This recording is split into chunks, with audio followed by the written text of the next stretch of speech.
expect a video to go over that link, but Wi-Fi can do that. Um, if you okay, I don't have a pic of it, so if you look at, if Wi-Fi runs at a bigger bandwidth, it takes a lot more power and it can deliver higher data rate, which are very nice features, but not very much critical for doing tracking, because you just want to tell the location, you just want to identify yourself, so you just have to say I'm in. You don't have to uh, tell anything bigger, so you don't need a bigger bandwidth. So this gives you a lot of channels, meaning that a lot of people can simultaneously tell something, and the interference created by one channel into the other is slightly lesser. So you can even have 80 channels. You can have, if you have a 2 megahertz space, you can have 40 channels and things like that. So that is one primary advantage. So basically it has a lot of channels.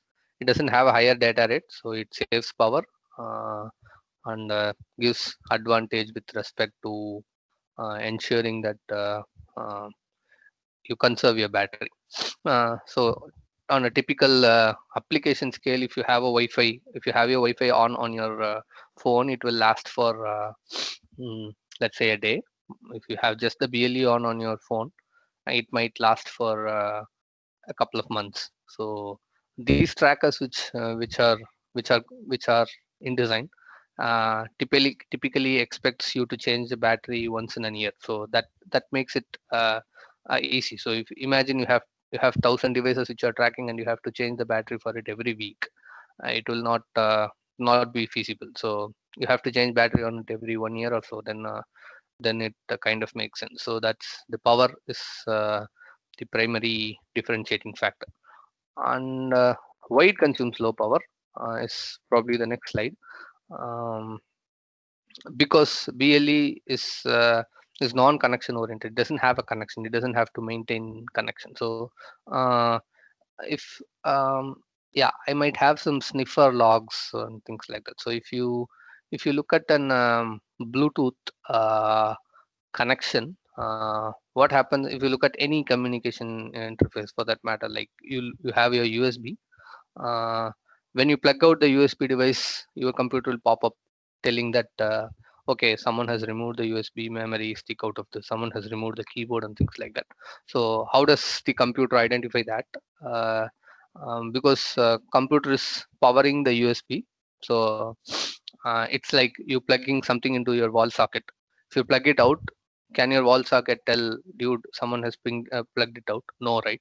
But but an USB can do it. How it works is like there is a constant communication between this plugged-in pen drive and the computer. So they keep talking to them each other. They're called as startup frame. I'm not sure a lot of people have worked with USB and things like that, but I think you would have seen it. So uh, okay, so so that is the reason um, by which you are able to identify that there is a that so you constantly maintain a connection, and when you disconnect it, you are aware of it. So that's the logic. And when all the wireless devices are created on top of an wired device, so there's something called as wireless USB. Now, Wi-Fi is called as WLAN, which is a wireless version of the LAN. So everything is first we created wired, and then we extended it to wireless. So what happens is that in wireless also we try to maintain the connection. So if your Wi-Fi router keeps on sending some message to ensure that you are in connection. If you are in a Zigbee node, you have to ensure that you at least transmit something in some every interval of time to ensure that you are still connected in the network and things like that. So that part is actually what is consuming most of the energy. So because assume you have to send the data every 10 seconds, and then you have to maintain your connection every 30 milliseconds. So for to send the data once in every 10 seconds, you have to send out 30 milliseconds is like uh, 30 in 1 second, and then you have to send 300 ping requests for every one data. So that the ratio of useless communication to useful communication is like, okay, useful to useless is 1 is to 300. So you waste so much of amount of power in doing that. So um, people thought that through, and decided that okay, we'll not maintain the connection. So we wake up, whatever we want to send, we send, and then we tear down the connection and then go to sleep. So that way you don't really have to maintain a connection, which means that when you want to send, you you wake up, you establish a connection, and then you go back to sleep. That way you don't send that many packets. But if you look at it on a short term, this looks, if you are sending so many data, it doesn't make sense, like, because the process of establishing this connection is like 10 packets or something. So if you send, if you have to send data every 100 milliseconds, then probably this doesn't make sense, because um, every 100 millisecond you wake up, send 7 extra packets, and then and then send one more data packet. For that, you could have just stayed on the connection with 3 connection maintaining packets. You would have just sent 3 packets to maintain the connection. But if you tear down and reconnect, you have to make 7 connections. So that's like um, ordering two goods separately in Amazon. So one costs 50, the other one costs 50, but when you buy them together, it costs 75. So 75 rupees. Um, so so it's a trade-off. So when you look at it at an at an at a microscopic level, maintaining the connection makes sense. But when you zoom out and see, um, people figured out that tearing down the connection makes more sense. So that's the first thing they did. So, and that gave a lot of power saving. So that's one of the very significant feature of Bluetooth. Uh, okay, I got carried away in between seeing a ping on the screen. So I hope that's just a ping. So nothing, no significant message for me. So I will go back to the slides. If you have any questions, feel free to ask. I'll go back to the screens and check. Okay. The next is I called it resilience to interference, based on a technology called a spread spectrum. I know spread spectrum is a very common term. Might have been using it for quite long time from the GSM days. Uh, so what it does is pretty common, pretty standard. So I just thought I will put a time domain and frequency domain view of a spread spectrum and see how spread spectrum actually helps us to um, to maintain uh, connection more robust. Um, so you can see this blue. Let's look at the time domain first. There used to be a way in which I can do an time in my mobile, so I'm not sure whether that'll really work. I'm seeing if I can, there's a way to highlight stuff. I don't think that is there. So I will go back and use my mouse to show. So let's look at this blue waveform. So the blue is a single packet. So you have this mm, single 1 and 0. So it's it's an the frequency is very less on that, and all the power is concentrated into that smaller band of frequency. So if you take a Fourier transform of it and see the frequency domain, you see that there is a narrow spike at the frequency which is corresponding to TS. So it is corresponding to TS. So what happens is you have a narrow band, and then you transmit all your energy into that. So the energy is very high. What happens when you do something like this is when the energy is very high on a particular band, if there is a noise on that band, then you then the communication fails. So an analogy will be like people trying to maintain multiple sources of income. So if one source of income doesn't work out for some period of time, then you can at least use the other source. Um, like having 2 bikes, having an alternate cook, to alternate phones and things like that. So what when the energy is combined into a single band, if there is an interference into that, we know that this is an shared band, unlike a GSM or anything like that, where the where the where you have a license to use that band and you are sure that nobody else will use that. But here it's a free band, meaning that everyone can use it. Wi-Fi uses that, Zigbee uses that, BLE uses that. uh, Everyone can use it. So to ensure that you are not restricted by the environment, uh, you have to do a lot of stuff. So that's what BLE specializes in. So it takes in that, it takes in all the possible combinations where there is any chance that the effect of the environment is affecting us, and then ensures that we are resilient to it. We are capable of going through that. So um, there are some more specs for the BLE on it. There is something called as adjacent channel rejection.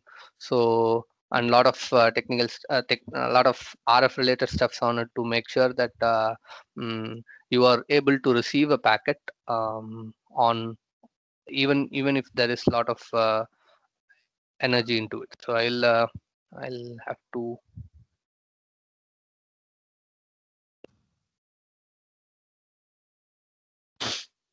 I keep using this to draw something if I want to show something. So uh, the this is the uh, frequency axis, and this is the power. So there is this parameter called as adjacent channel rejection. So let's say you are communicating in this channel.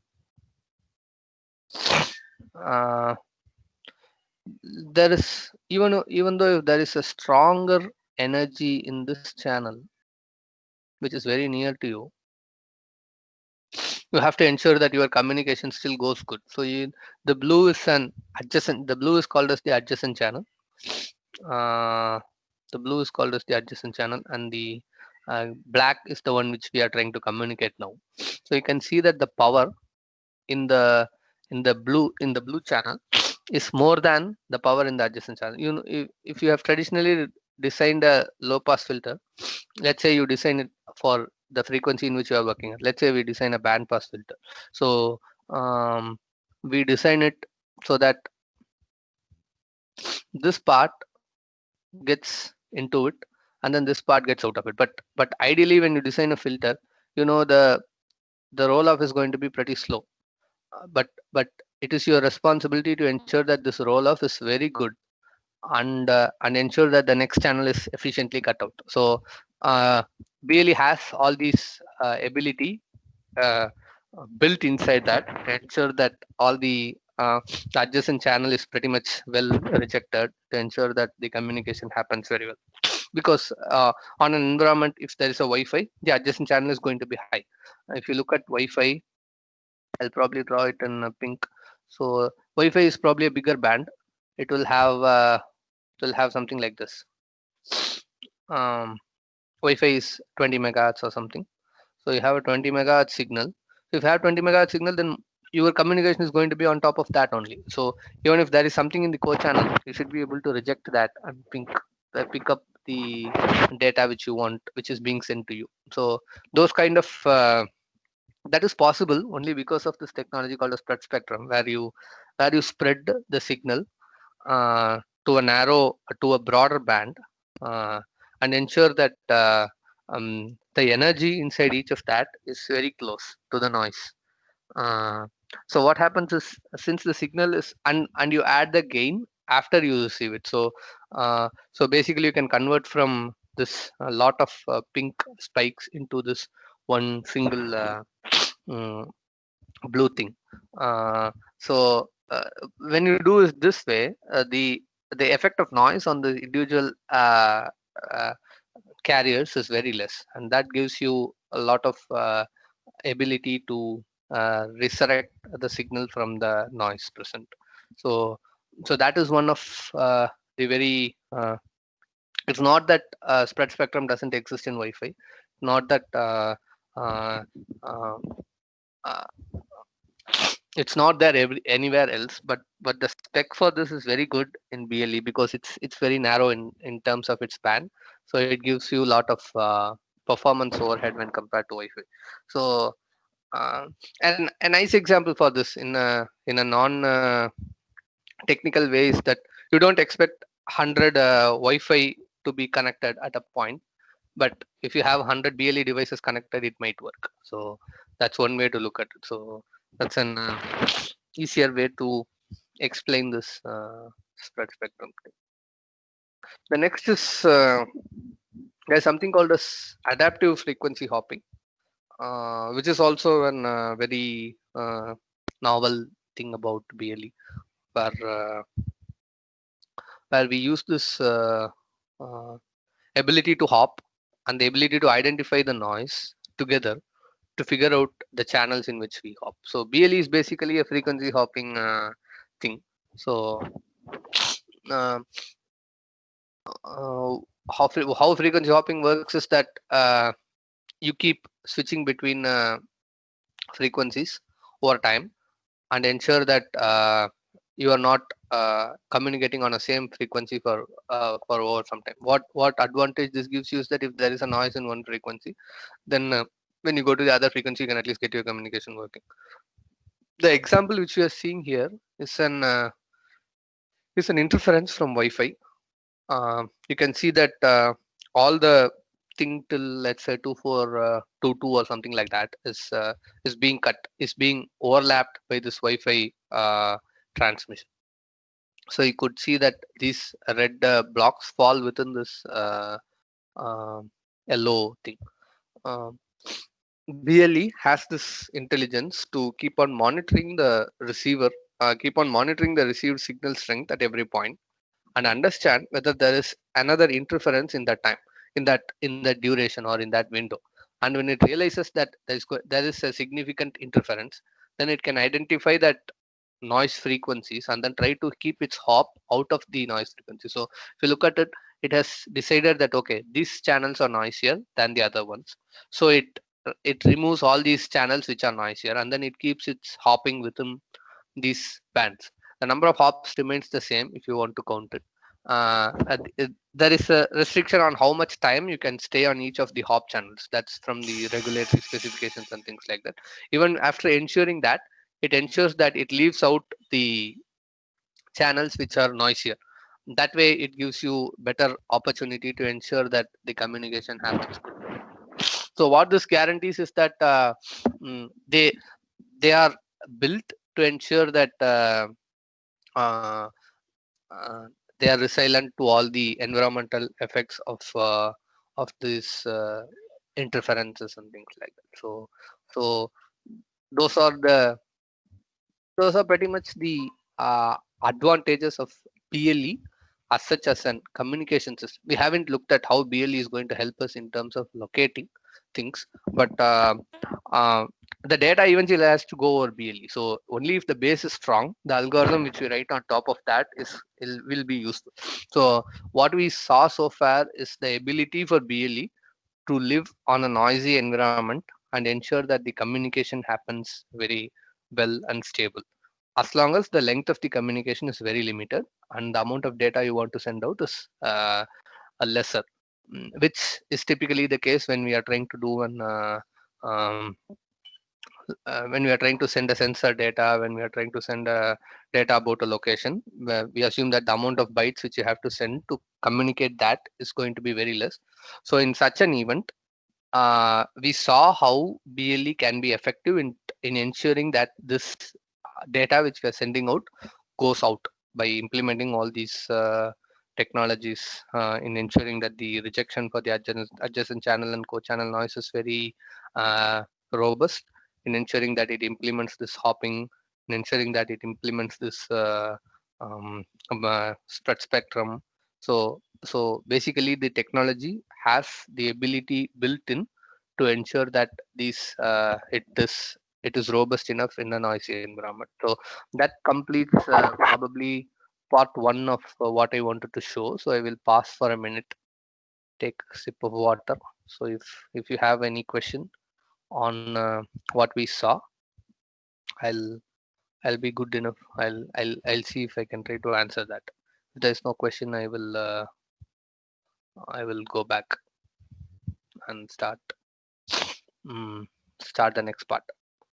I'm monitoring the chat screen. So if you have anything, just feel free to ping me.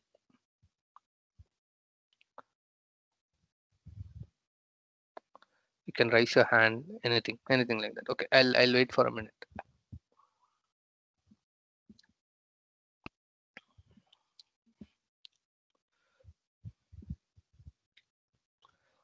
Okay, I assume there is none. So I will I'll continue showing what we are going to do with RSSI and how we will develop a very basic sense of how we can locate a person. Yeah, I saw an unmute.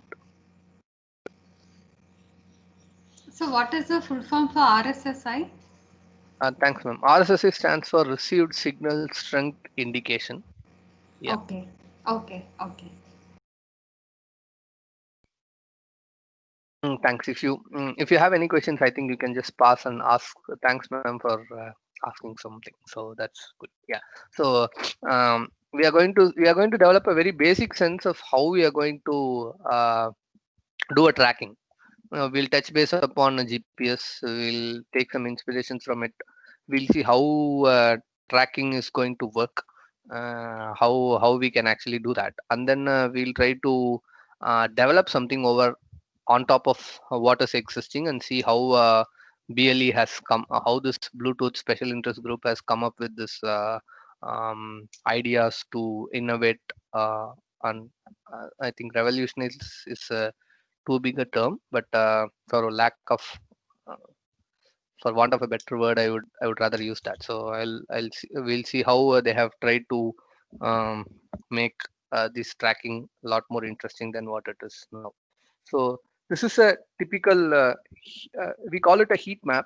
If you have looked at an IR thermometer, IR imaging, or the satellite imagery which has uh, okay, even simpler than that, you see Google Maps showing traffic.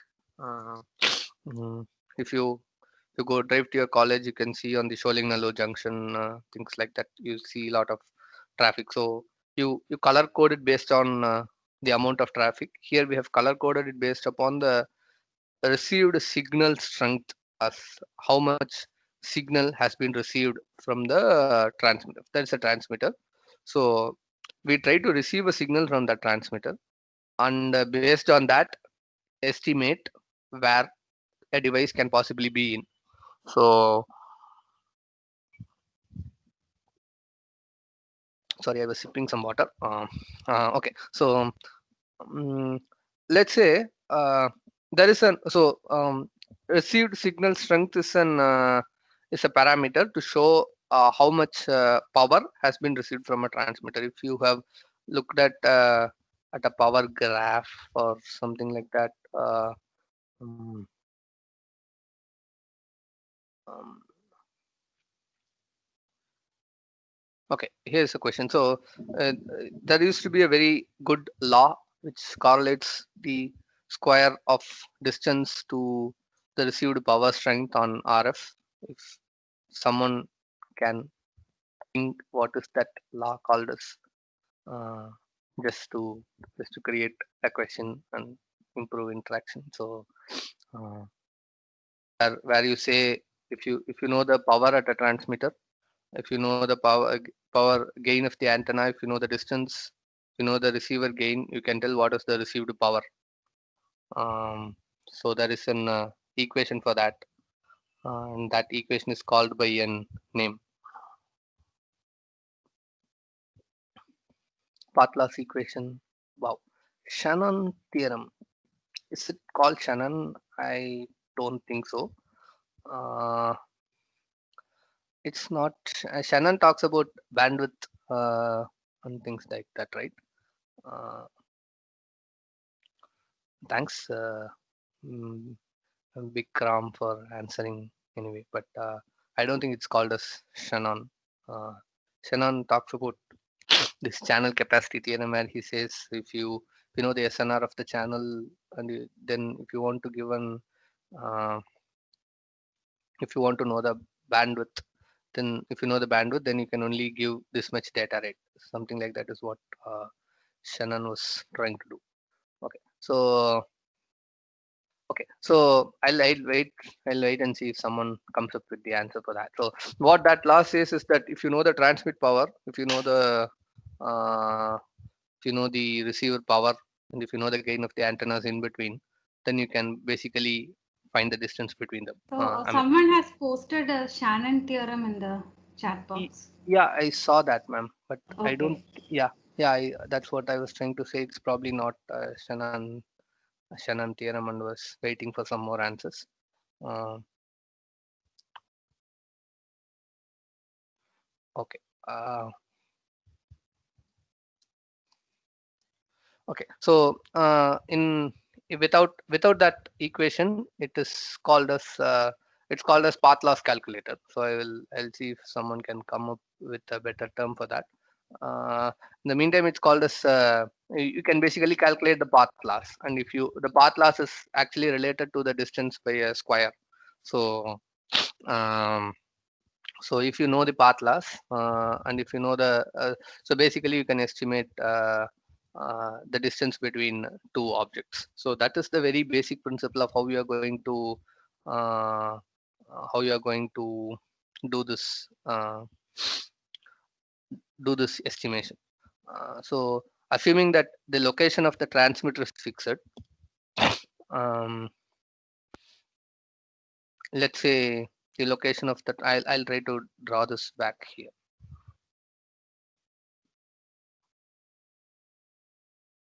So uh, we have some intelligence about the room already. Like there's going to be um, so there's going to be a kitchen here, there's going to be a balcony here, and things like that. So if you know that the received signal strength is somewhere -20 where you see my mouse, then you roughly have an estimate that the asset should be in this location. And if you know the previous location of the asset was somewhere here, then probably the asset cannot be on the kitchen, so it should be on the balcony, and it should be lying somewhere inside this balcony. So that's basically with some history and some information about the current power level received.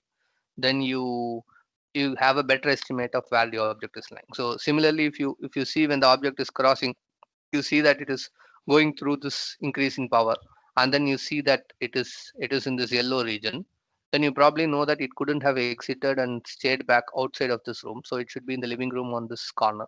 So that gives you a pretty much a map of what place or what things are in. So if you have used this contour map on Google uh, map, I'll go there.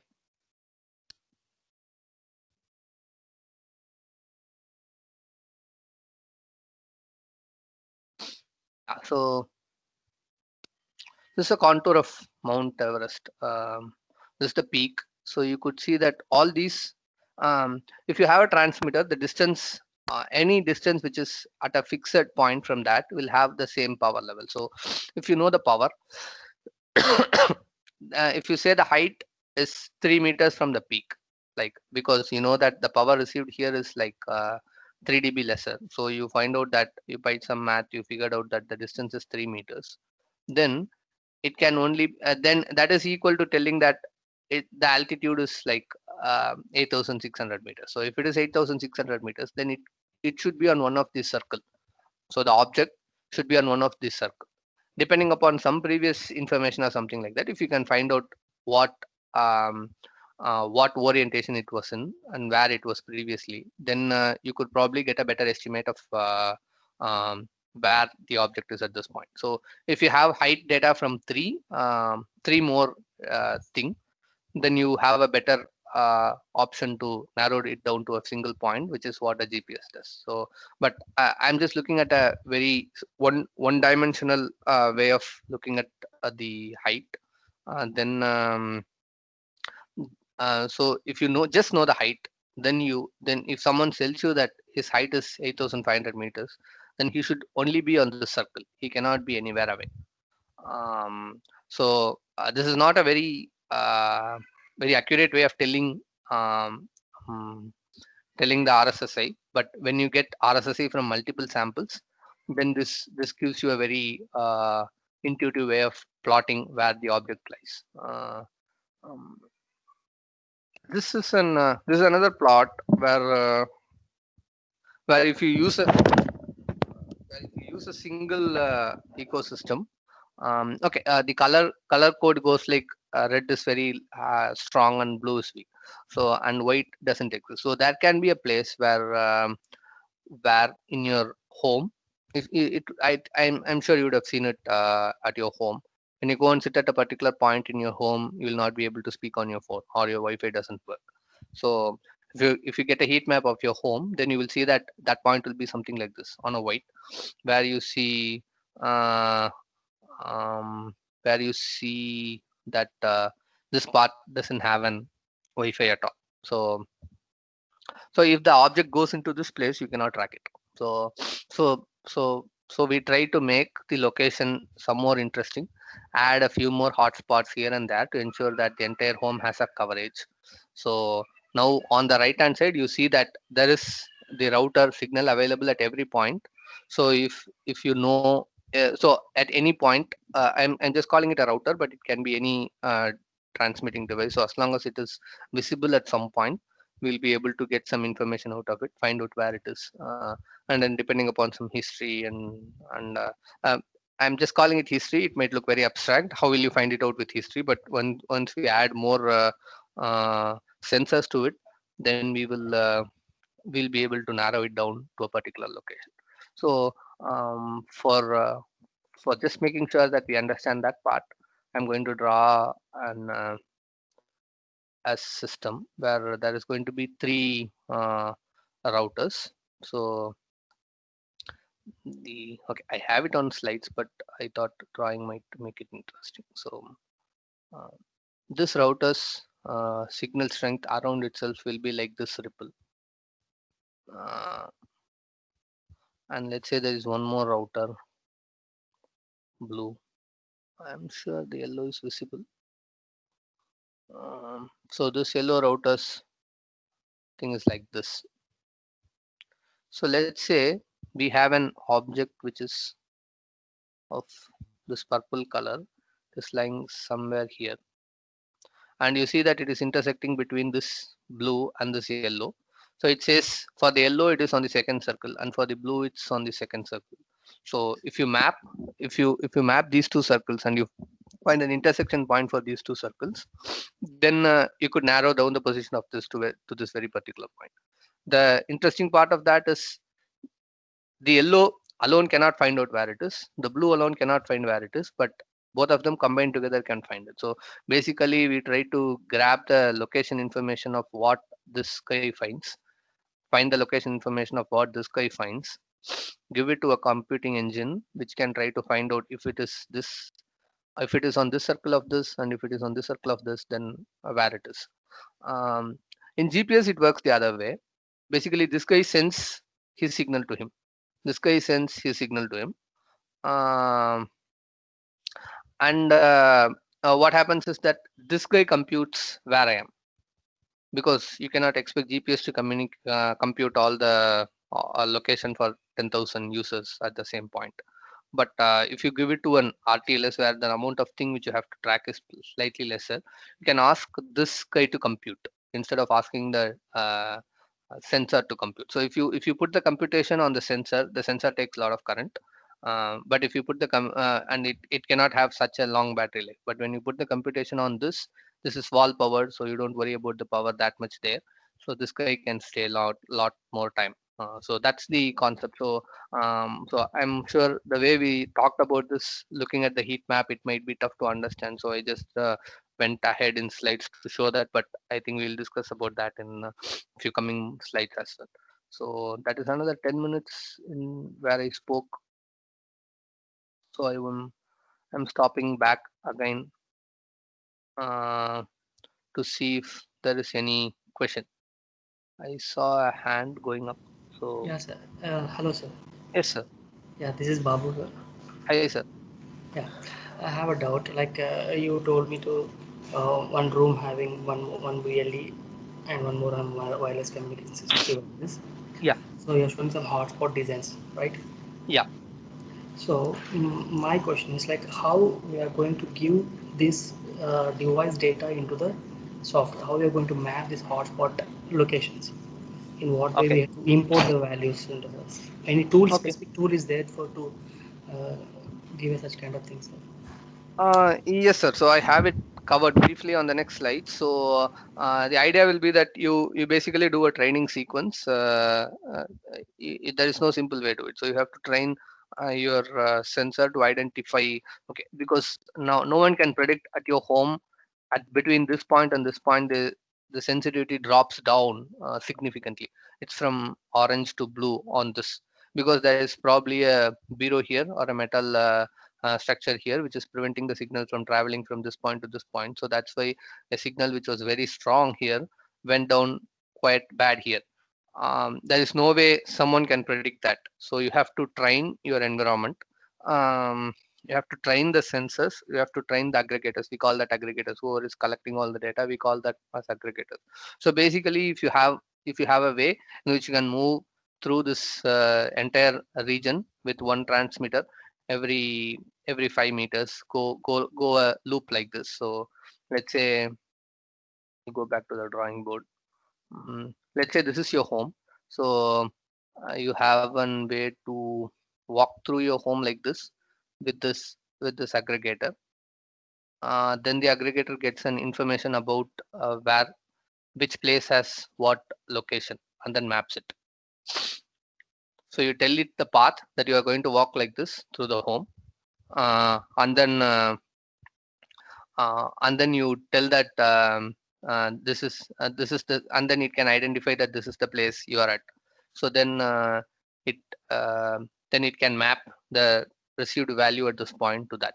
You might think, how will I, if this is a wall here, how will I break through the wall and go? I can pretty much understand the complexity over there. I was just trying to oversimplify that, and that backfired. So actually how it works will be like, um, you will have a map of your place. So there's a lot of apps called as indoor maps. Sure, you would have seen a map like this. So you will have a map like this, um, map like this of your place. So you can basically go to a place and on the app tell the point where you are and ask it to record the sensitivity at that point. So basically that creates a map of every place, and then the app can tell you how, with this amount of information which you have given, how accurate will the prediction be. So you give in more data, it trains itself more to identify the location better. That's how it works. Okay, I have Yes. that answers. I hope that answers, Babu. Thanks for the question. Yeah. Yes. And then I have a question from how to identify object in which circle. Okay, that's a nice question. So that's why I was looking for this pathless equation. Okay, I'll, since no one answered that question, I will go ahead and answer. I hope you will at least give me a clap when I tell the name of that equation. It's called as Friss equation. I hope you'd have heard that name on all the basic electromagnetics class and things like that. So we'll go back and quickly look at what Friss is. Called as Friss. Don't ask me why it is. It's a free space equation. The place we are in, it's not free space, and why are you using that equation? But we need a place to start, and we assume all signals are can apply Fourier transform to all signals, but that's not really true. We assume that the world is good, but it's not really true. So something like that. So you have to have a place to start with, and then you can model all your discontinuities into that. So Friss equation is basically telling you, this equation looks so bad. I will take another image where I can explain that better. Yeah. So Frisch equation basically gives you an okay, nothing works. Then go to Wikipedia. Go to Wikipedia and get an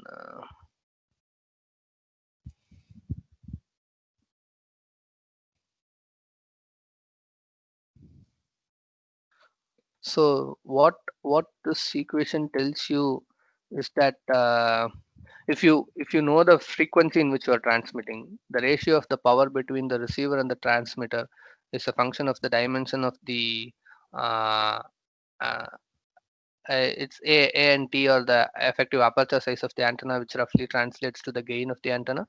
And then it's a function of the frequency and it's a function of the distance. So assuming that you know the characteristics of the antenna, you know the variables AR and AT, you know the frequency in which you are transmitting. For that matter, if I'm working in 2.4, it doesn't make a difference between 2.42 and 2.44 or something like that. So the path loss is not pretty significantly difference between the inside the GSM band. So if you don't believe me, I will show you an equation. Path loss per frequency. Um, so I hope there is a graph here.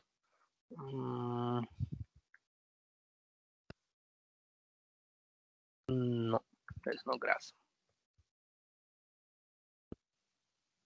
Yeah, so path loss graphs look something like that. So if you look at between 2 gig and 3 gig, the path loss is roughly 40 dB to 45 dB, assuming that it's that's typically how the path loss will look like. So yeah, for a particular frequency. So assuming that the path loss is constant, then we go back to this equation that you can find the distance between the transmitter and the receiver. So that's the logic in which you find the RSSI. So when you move the you can see it on your phone. You have your router, you go near your router, your phone shows 4 lines on the Wi-Fi. You move away from it, your router shows 3 line on the Wi-Fi. So basically that is how um, that's how it works. Thanks, Vikaram. Yeah, that's right. The accuracy will be pathetic. Yeah, we are only 1 hour into the class. In the next hour, we will improve the accuracy and look at technologies which helps achieve that. So I just want to I'm just we are trying to build it up from the ground. Because I don't want to start the discussion from what is the best way. So then we don't appreciate what all we can do and finally how this came up with. So yeah. So I assume there are no no more questions. So I'll go back to what we are doing. Yeah. So this is what we saw previously. Like we have this location identification algorithm based on triangulation, where there are 3 beacons. There are 3 guys which send data, and there's going to be a point, and we are only interested in our entire region which we want to cover is among the intersection points. If it is outside intersection point, then there is no way you can cover. uh, the place where there are 3 intersection points will be a point. The place where there are 2 intersection points will be an arc, will be a sector. um, if you want to look at it on 3D, if you want it will be a line, and if there is only one intersection point, it will be a plane. So something like that. So assuming that you have 3 intersection points throughout the region, then then you can pinpoint the location in which it is there.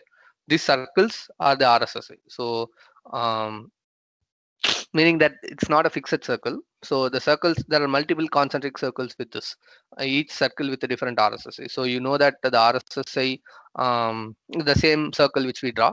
So beacon 1 is probably at an RSSI of -50. Beacon 2 is at an RSSI of -70. Beacon 3 is at an RSSI of -20. So we find the intersection of the circle of radius -50 and radius -70 and -20 with respect to 1, 2, and 3. Then we actually end up on a point. This is how GPS works. There are more satellites on GPS. It doesn't just rely on 3.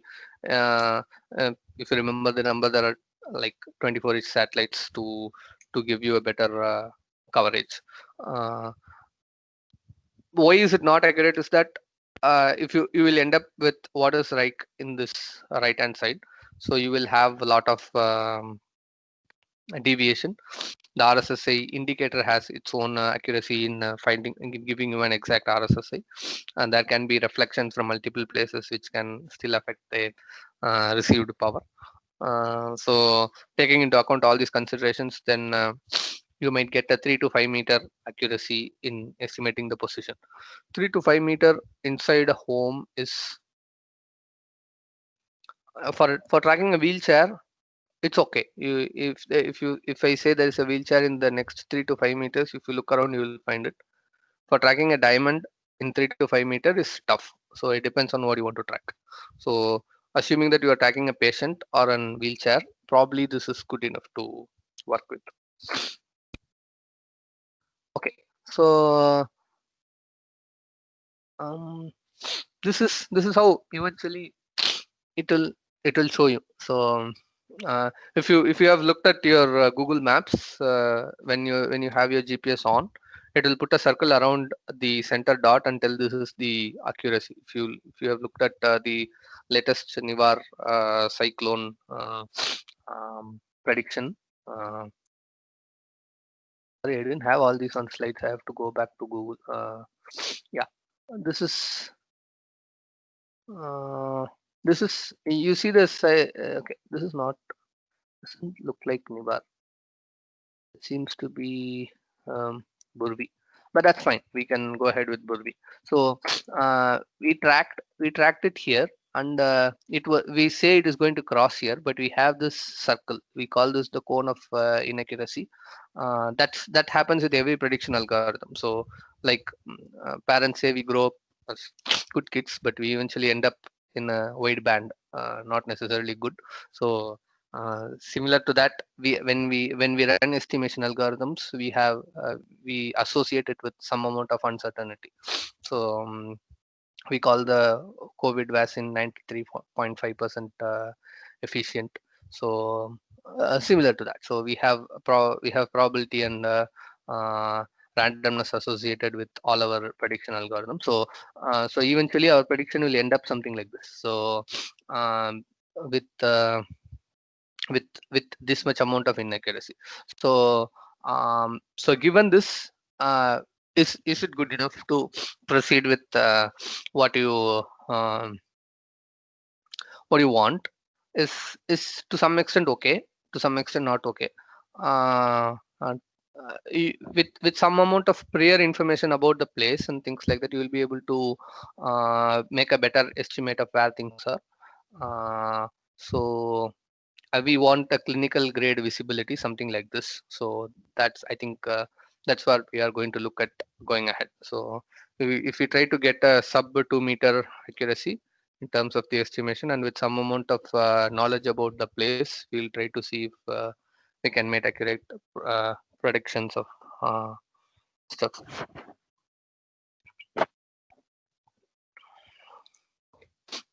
um,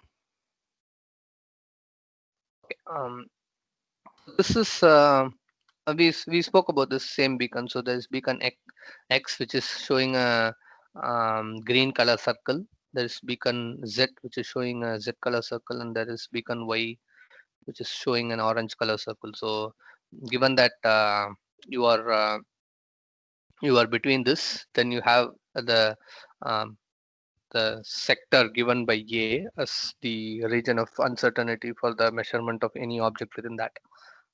We want to see if we can make any better estimate of it.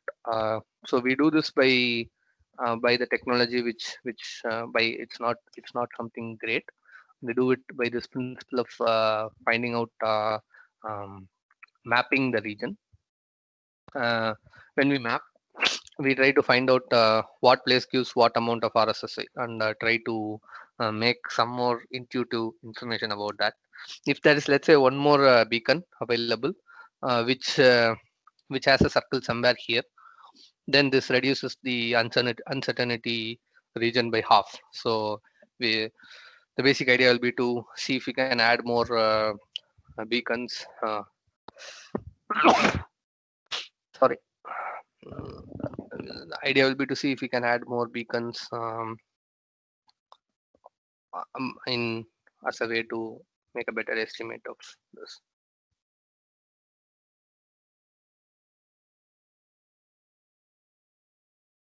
Okay, we do this by the sampling and positioning. So by sampling, we take more samples, and then we base our estimates based on the samples to identify the place better.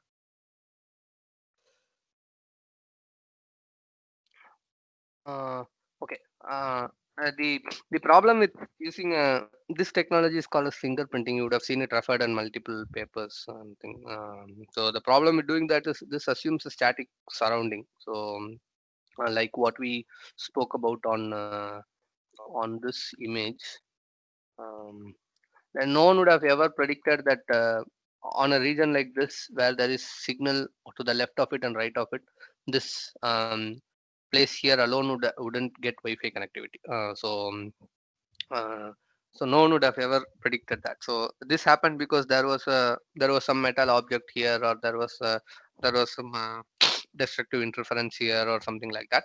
So if let's say this was because of placing a metal rack here, someone changed the infrastructure inside the hospital to to move a metal rack from one place to another, then all the fingerprinting which we did went bad. So you cannot use that fingerprinting anymore. So if a movement of objects inside that, uh, significant big objects, like moving of smaller objects inside that should still be okay. Significant bigger objects which obstruct the electromagnetic fingerprint inside the room is will be a problem to this kind of an mm, estimation algorithm. So that's not so every time you change something on the room, you have to recalibrate your room to ensure that your estimation algorithm works fine. So so for that, to solve this, we use um, this uh, this latest advancements called as angle of arrival and angle of departure. So this helps you even in a multipath environment to identify the direction on the position of an object without depending upon the environment. Okay, this is all fancy. It will still depend on environment and things like that, but it's always better than what we have discussed so far. So we'll try to look at the technology behind how this is implemented, how this can be helpful. So the thing is that it depends on the same data which is being sent from one transmitter to multiple receivers, which is very similar to what we were seeing so far. And multiple receivers receive the data, process them, and try to figure out where things are. The only differences is all these multiple receivers are connected to the same beacon. Previously, when we saw multiple receivers, they were connected to three different beacons. So there is no time synchronization between them. So you don't know when the packet came into one and when it went to the other. But here, all the three receivers are connected to the same beacon. I know I'm just trying to complicate it so that you feel that you don't understand it and pay more attention. So all these three, so you don't look at it as separate receivers. You just look at them as antenna. So all these three antennas are connected to the same receiver.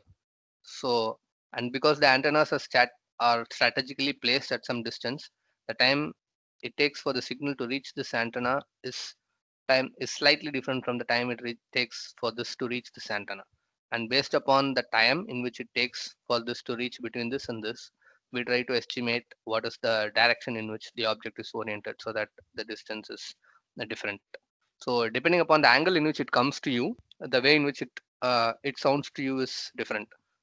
We take it back to Doppler. Doppler shift, when you have moved fast paced on a car over a speaker, you will see an apparent frequency shift. You'll see the noise coming down, going up. So that is Doppler. You see there is a shift in frequency. So we are trying to catch that in RF. Um, so we'll try to catch that frequency and try to identify based on the change in the frequency, the direction from which it is coming to us. So if it is coming very flat to us, you will see a um uh, different time in which it reaches multiple receiving antennas. If it depending upon the angle in which it is coming in, you will see a different data when you look at the receiver. So like how you hear the um, the Doppler shift, you can hear the Doppler shift on this and try to estimate the direction. So that is given by this equation. So you have two antennas which are placed at a gap S, and when you have uh, two waves which are incidenting at a particular phase, then you can find the phase difference between them uh, as a lambda into delta phi um, by the spacing. So as a function of the as a function of um, the way in which it comes to you, depending upon the spacing between, you should be able to find the frequency and the phase shift between them. So on a macroscopic, okay, we look at frequency shift as a phase shift. So um, on an that that will sound a bit more complicated. So I'll draw something and see if I can explain how how PLL, right? So you would have looked at PLLs uh, all through. So PLL does frequency correction. It ensures that uh, you use a VCO, a voltage controlled oscillator, to ensure that the frequency is correct. And how does PLL work is by correcting the phase. So when you correct the phase, the frequency get corrected. So um, let's say there is a frequency like this. Okay, forgive me for the pathetic drawing. And there's one thing which goes like this.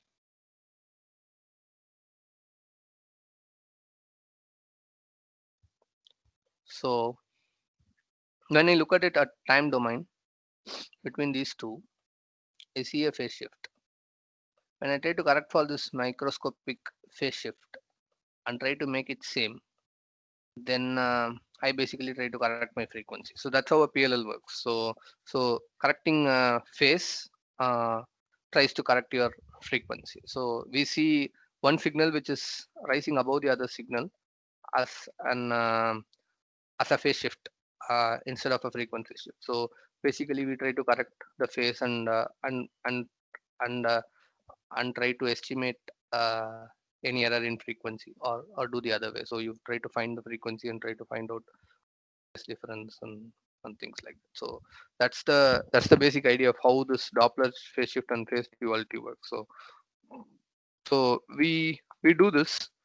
There are two locators, so which are located at a theta phi h from each of these asset. We call that as theta 151 h and theta 252 h. H can still be variable, but we just try to have it as h theta and phi for a simple um, math.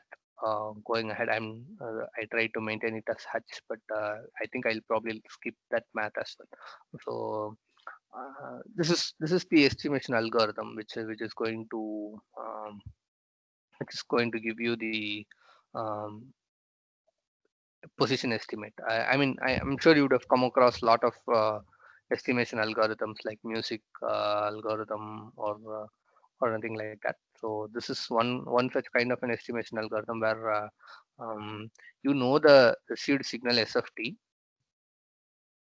This okay, this doesn't map to this. So you have a received signal SFT, and AFT is the map of the of the multiple structures of antenna, and you have a noise added to it. So that is the noise NFT. And then you try to do an covariance of RXX, which is the XFT and the Hermitian of XFT.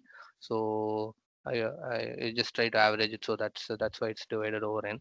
So that's pure math. So you, and then when you want to find the position of it, you try to optimize it with a AF theta. So you find the angle of the AF theta is the estimate of the antenna's performance with respect to theta. So you try to estimate what gives you a best um, uh, what theta gives you a best performance with respect to the antenna when RFX is the same. So when you do that, you get, go to the results and then come back to what it means. So when you do an math like that, you get something like this, which gives you the, which gives you an theta phi, and which the power gets to the maximum, and the power. So you could see a spike at one point where the covariance matched with the antenna structure. So this is the plot of P of theta. So at this point says that at this angle, the the the data from the multiple sources made more sense. So, and that means that this is the angle in which the object is oriented. So that's on a very basic concept that if you have the antennas with the same polarization, then you get the maximum power out of it. So the antenna is actually not rotating, but as it tries to create such an a shift over theta and find out at what angle you can probably get a better reception from the given transmission, and you try to estimate that angle, and that angle gives you the probable orientation of the object. So it kind of tells you that this at an angle of at an azimuth of 100 and a theta of 50, you get the max power, which is around 50. So which means that your object is located at this angle and at this theta. So that gives you an estimate of where the object is actually rotated oriented. So this is the concept of angle of arrival. Um, so so basically with that, you should be able to find with this multiple data coming from this from two locators, you will be able to find out more about the angle in which the object is with respect to the antenna, and that gives you an estimate of what angle it is. So how that works is based upon this IQ modulation. Basically, when you receive a signal, if you split it into the I and theta, um, you get a waveform like this. This is the phasor plot of IQ. This looks bad, so I will go to Wikipedia to show you an IQ signals plot. That's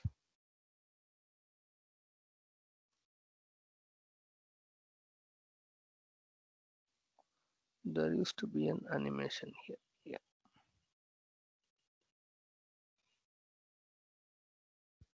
Okay, this one.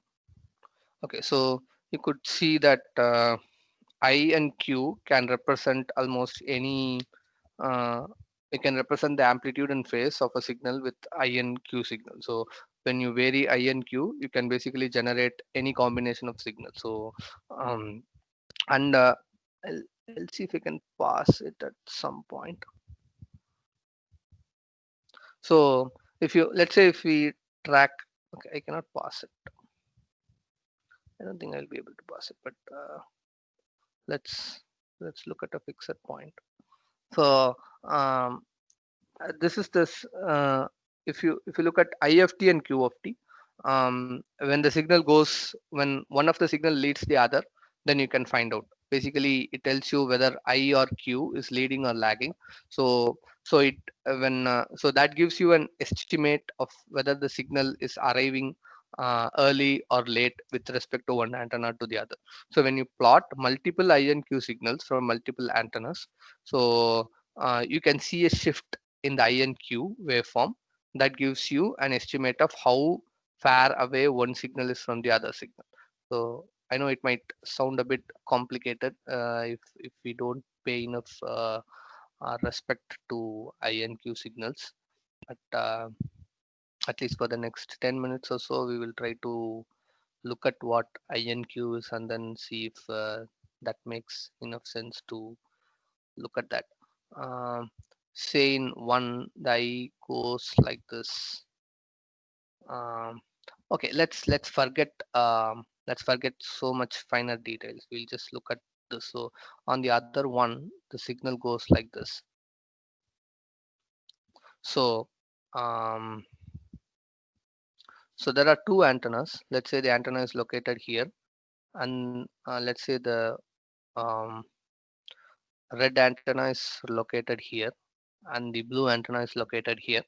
So you see that the signal first reaches the red antenna and then reaches the blue antenna. So if that is the case, then you can at least assume that the signal is on this side, not on the transmitter is on this side, not on this side. So I'm just trying to basic intuition of INQ signal. So I thought I'll start with a very basic sine wave. So if you look at two antennas which are strategically placed at some gap, and you find that if the red receives this signal first and then blue receives, then it probably means that um, one of them, the red is more towards the source than the blue, so probably it should lie on one side of this hemisphere. So that is a very basic intuition of how the INQ signal works. So IQ can tell you the phase in which you received the data. So it carries information about both the phase as well as the amplitude of the signal. you would have you would have there are okay, there are a lot of modulation schemes like this. So we'll go back to an IQ plot of a modulation scheme like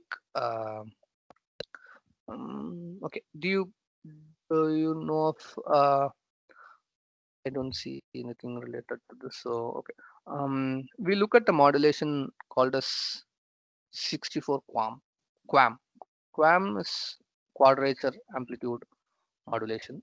Mm, Sorry, I don't have all these stuffs on the slides because I find sometimes going to a Wikipedia to explain an animation or something like that more interesting than showing stuffs on PDF. Okay, so I'll pick up something really quick. Yeah, so this is an this is okay. I'm sure this is big enough to view. So this is an quadrature amplitude modulation. Uh, yes, sir. Do you have a question for me, sir? Okay, no problem. So this is in quadrature amplitude modulation. So it's called as quadrature because there are I and Q, and then it's basically an amplitude modulation, but you also have a modulation with respect to phase. So let's say you want to identify this part 0001. It comes at a specific amplitude, which is 75%, and then comes at a specific angle. Uh, if you want to locate 0011, it is with the same amplitude as 0001, but it comes in a different angle. If you have 0000, it is in the same angle with respect to 0001, 000011. You could see both of them are in the same angles, but you could see that they are of different amplitudes. The all zeros is 25% of the amplitude, and all ones is 75% of the amplitude. You have a guard band at 50%. So basically if you have an let's see what they're showing. So you have an amplitude of 25% and a phase of 225 degree, then you have the data 1100. um, um, and if you have an angle of 25% and then amplitude of 25% and an angle of 315 degrees, you have 0100. So basically this is a modulation scheme which is used on your Wi-Fi. So with this modulation we are able to identify whether And so what we are trying to do is in every symbol we are transmitting 4 bit of data. So that's if you look at a 65 Mbps transmission or something like that, or a 48 Mbps transmission, then this uses one of these modulation schemes, one of a QAM, to ensure that such a higher data rate is possible. The very interesting thing to note that is this uses the same IQ components to transmit the data, and the receiver can identify the phase of it, can actually extract the phase information from the transmitted data. The data is going to be only one data. If you look at a Wi-Fi received packet, uh, I know it's getting a bit more complicated, but if you just sit with me for the next 10 minutes, I think we'll get a grasp of the very basic of how IQ works and how you can extract both amplitude and phase information from a single data. So you have a single data like this, okay. Um, if you look at the receiver, from a receiver you only get this data, but this data, this is modulated. This is modulated at 2.4 gigahertz or something like that. But when you demodulate this, you get two information from it. You get the phase and you get the amplitude. So both the amplitude and phase are imbibed in the um, same signal. The same signal contains information about both phase and amplitude. How that works, if you want to look at, we go and look back at how a quadrature amplitude modulator works. How one quadrature amplitude modulator works is by modulating one part of the signal 90-degree phase shifted from the other part of the signals, and they are orthogonal to each other, so they don't react with each other, and they stay as two separate components. And then you can and then you can the phase the impact of one of that into the other is very negligible, and that is what is the gap between I and Q. So we go back and look at this animation again.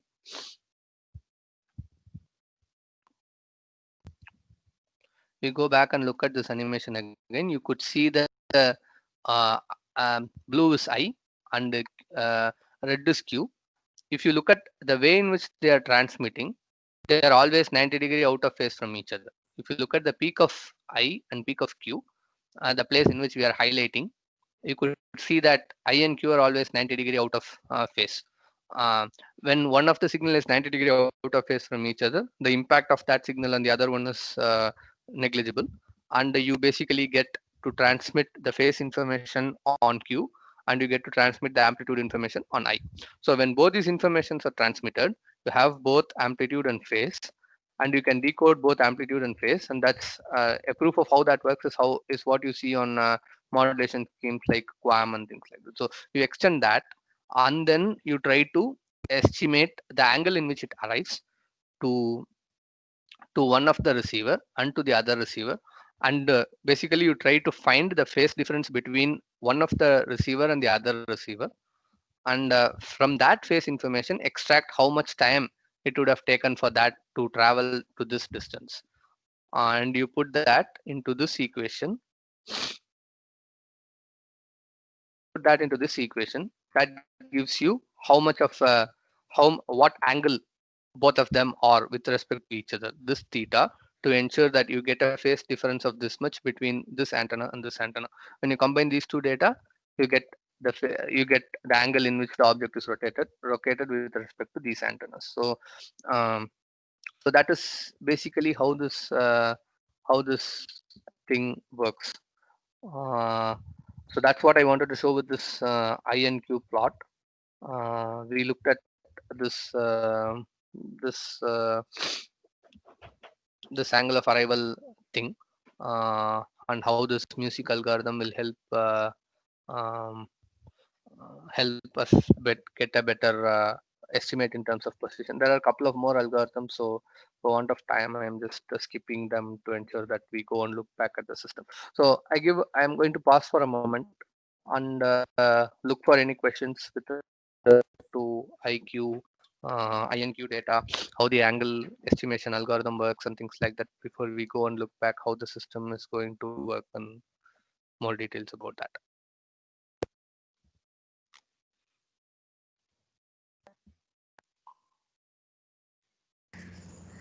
Any queries? Participants, any queries?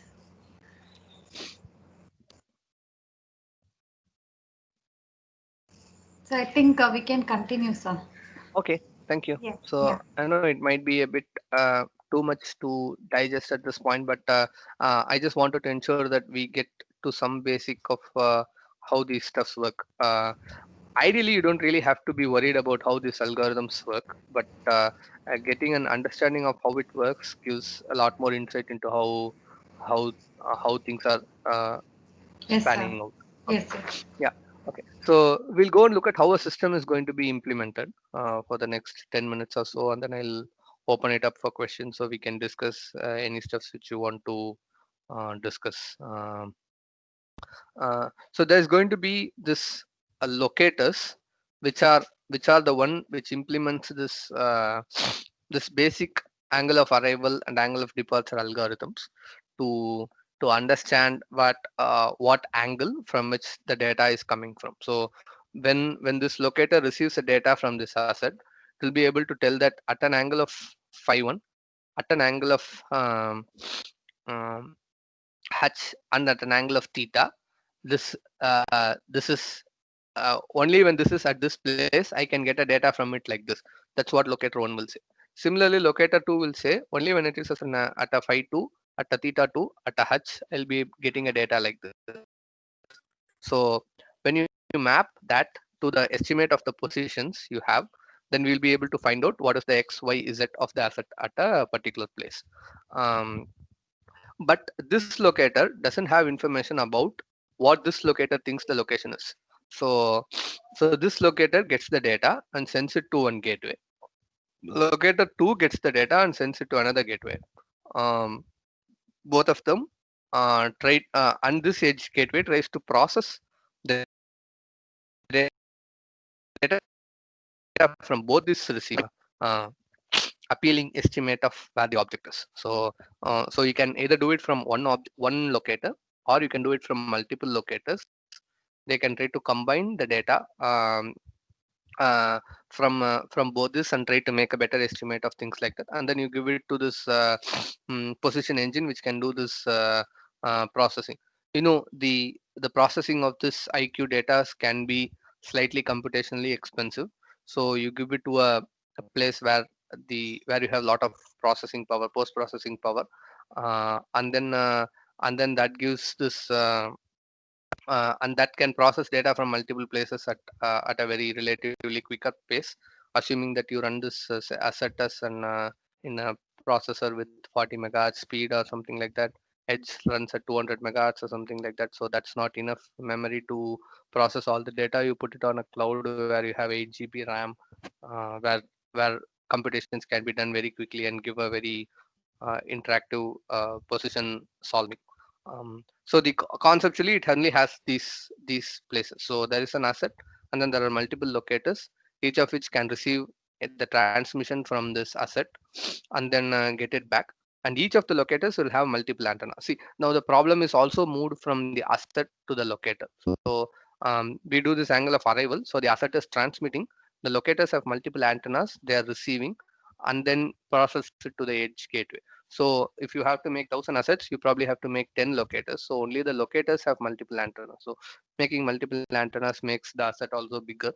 So the problem of doing the computation and making multiple transmission is moved from the asset to the locator. So that is one advantage of this angle of arrival method as well. So and then the data goes to the cloud, and then you can plot it on various places. You can plot it on a map, you can show it as a table, you can have geofencing and tell that if this asset goes out of access to this locator one, then you probably create alarm. You can use it to track patients, anything. So the idea of the possibilities of what you can do with these algorithms is very extensive. So that's that's the that's what this schematic shows you. Uh, we look at what the typical terms used here. Uh, you have this tags, which are what is tied to every possible objects like wheelchair, a patient, or an or any equipment and things like that. Everything have a tag tied to it. on the sensors or fixed location tracking devices. We call them as uh, aggregators, which get all this data from multiple things and try to find out the location from them. You can see this tag is sending data. It is on the vicinity of both these sensors, sensor on the left and sensor on the middle, but sensor on the right is probably not receiving this.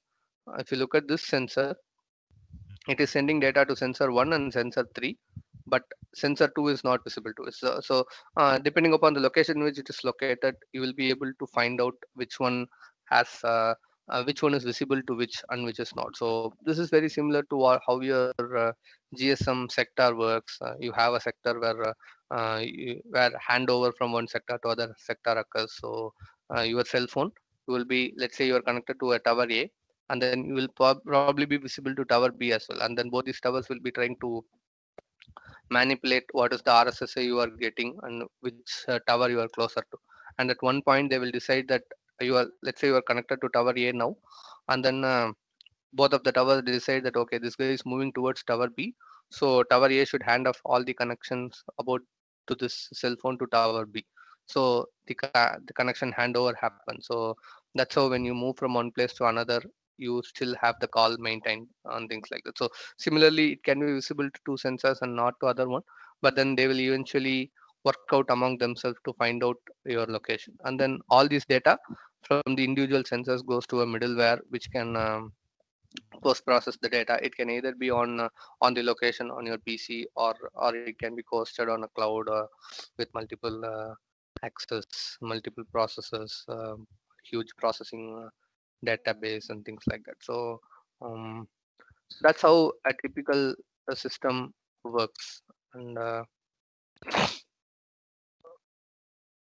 okay, um, yeah, I have a couple of more questions related to INQ, but I will probably uh, leave them. So okay, I have a plot which might not work in the PDF. So I'll probably leave them around. So this is I mean, and we can stop it here and look for if you have any questions regarding the application of the system.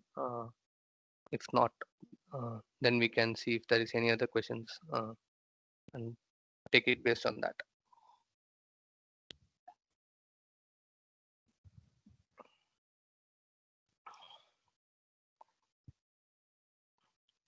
Okay. Now it's open for questions. So if you have any questions regarding the implementation of how to do this, or anything related to the algorithms, or how a BLE in general works, anything like that, feel free to ask.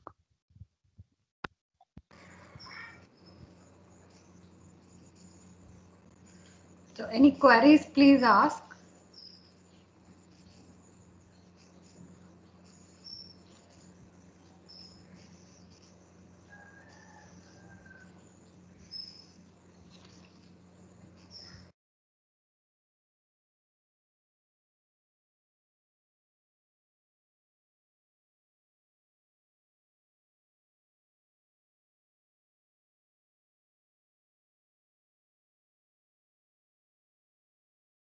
Wow.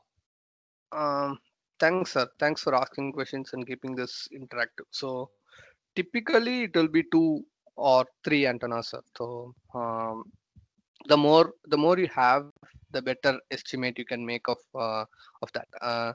But you don't really have to worry, because it is not going to be you're not going to install it on every nodes. You are going to install it only on the aggregators. So they are going to be very less in numbers and compared to the number of assets which you are going to track. So uh, uh, your cell phone has probably six antennas, sir. So it has a GPS. Uh, it has a Wi-Fi. If it has a 5 gig, it has an antenna for 5 gig. It has multiple LTE bands. So it has separate antennas for that. It has a Bluetooth Zigbee antenna. It has yeah. So if there is MIMO, it has multiple antennas to it. So it is actually implementing multiple antennas. So having multiple antennas in a place is not a big concern now. These antennas needs to be placed slightly separated as well, to ensure that um, uh, they are you see a significant difference between one transmission and the other. I'll show you a board. Uh, I'll show you this board. So yeah, so this one has 4 antennas, sir. So you could see 1, 2, 3, 4 antennas, and probably with 1 or 2 antennas, you will be able to. They are strategically placed this much away. If you place all of them closer together, it might not work. So this should be enough to make a estimate of where the object is. Hope that answered your question, sir.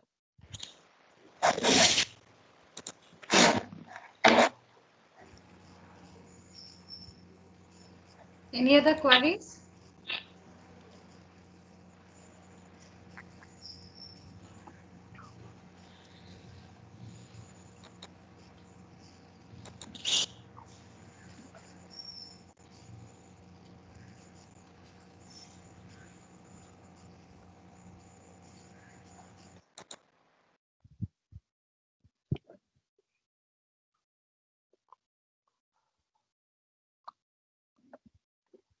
So I have one query. So can you hear me? Yes, ma'am. Please go ahead. You can So be a bit louder, ma'am. Yeah. yes, sir. When you were explaining about the modulation, is there any this interference problem or like that kind, sir? When you were explaining that example, right? Which example, ma'am? So maybe you can go to the Yeah, I'm in the slides. Yeah. like yes, the previous one. This one. Yes, sir. Okay. Yes, sir. Like you were explaining along with this amplitude modulation along with the phase changes you have Oh, shown us, right? Yeah. okay. Yes, there. Is Oh, there any? Yeah. okay. You are referring to this, ma'am? Yes, sir. Yes, when you were Okay. Yeah. explaining this, yes, please. Yeah. Go ahead. What? Can you repeat the question so that So I that's what, I sir. can Will there be any, so at the receiver end, will there be any distortion? So when the phase and amplitude changes over there? Okay. Okay. There will be distortion, of course, when there is. But I and Q are tied together. So as long as both of them are aligned, Okay. you don't see a problem with that. So they can be that. So if you look at I and Q together, I'll draw Q here, probably like this. So I and Q are like this. Okay. So we are only looking at the relative phase between I and Q, ma'am, at any point. Okay, We sir. at this point we want to know what is the value of I and what is the value of Q. At this point, we want to know what is the value of I and what is the value of Q. Something like that. Okay. So as long as I and Q are matched, you don't have this problem. Let's say I and Q has a delay, then you have all these problems. So that's the advantage of this IQ modulation. So so the signal can be on a different phase. So let's say with respect to the receiver, the graph which you saw starts at 0, but it can be like this as well. So it starts at an offset of t. Okay. I'll go back and draw this. So it can start at an offset of t as well. This can be like this. So you could see the difference between the graph in the top and the graph in the bottom. So that is an offset. Yes, sir. But this offset is not a concern because the delay between I and Q are the same.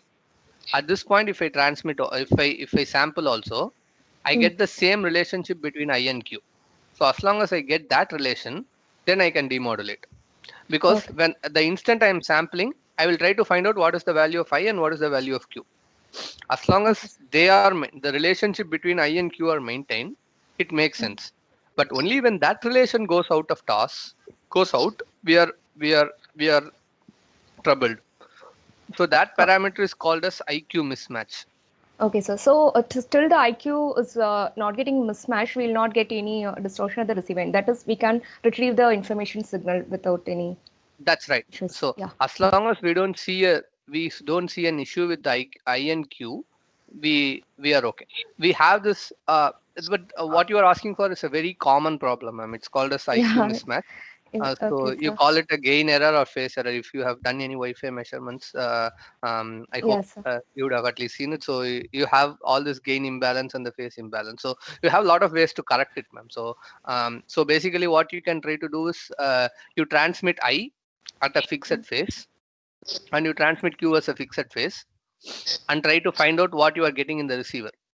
So if you know that, let's say if you transmit, okay, that can be a change in amplitude as well, ma'am. So let's say you transmit at an amplitude of 0.9, Okay. and then on the I'm just trying to receive this packet. So when I receive it, I see the amplitude becomes 0.8, and then the phase, let's say, is increased by 3 degrees. Okay.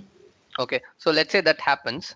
So as long as I know that it is deterministic, then I can compensate for that. So whatever I get at 0.8, I add 1. I add 0.1 to it. And whatever angle I get, I subtract 3 degrees from it and take it. Okay. So this is called as IQ compensation. So as long as you can do that, then the We system can can. work. Yeah. Okay, sir. Thank you so much, sir. Okay. Any other queries? Participants, if any queries, please post in the chat box or you can unmute and speak. So actually most of them are from CSE and IT backgrounds. So that may be Yes, ma'am. I guessed that. Yeah. Yeah.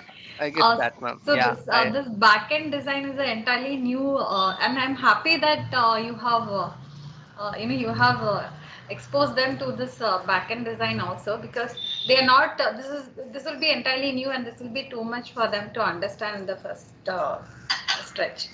Yes, ma'am. Yeah. Yeah, and I will thank you, sir, for being patiently asking all the doubts. You have stopped at least 4 times in between to ask if there are any doubts, and you have clarified it so well. Myself being from EC, I could understand very well whatever you have discussed. So maybe after sharing the slides, they can come up with any doubts. I can share your email ID. They can mail you their doubts and queries, sir. Yes, ma'am. I could do that. I'll just give my mail ID on the chat box. So if you have any Yes, sir. questions, feel free to reach me at any point. I can. And Yeah. once again, our heartfelt gratitude for you from our management and from Sure, our ma'am. event team. And thank you for your support, sir. And hoping to meet you in future events at KCG. Uh, Once again, express. I would like any of the participants, if they want to thank our speaker of the day, they can also come forward and thank.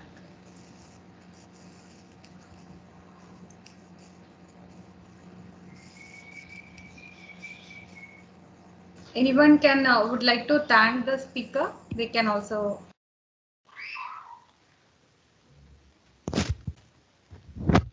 Please, Hello, Ramya, sir. please go ahead. Yeah. Yeah.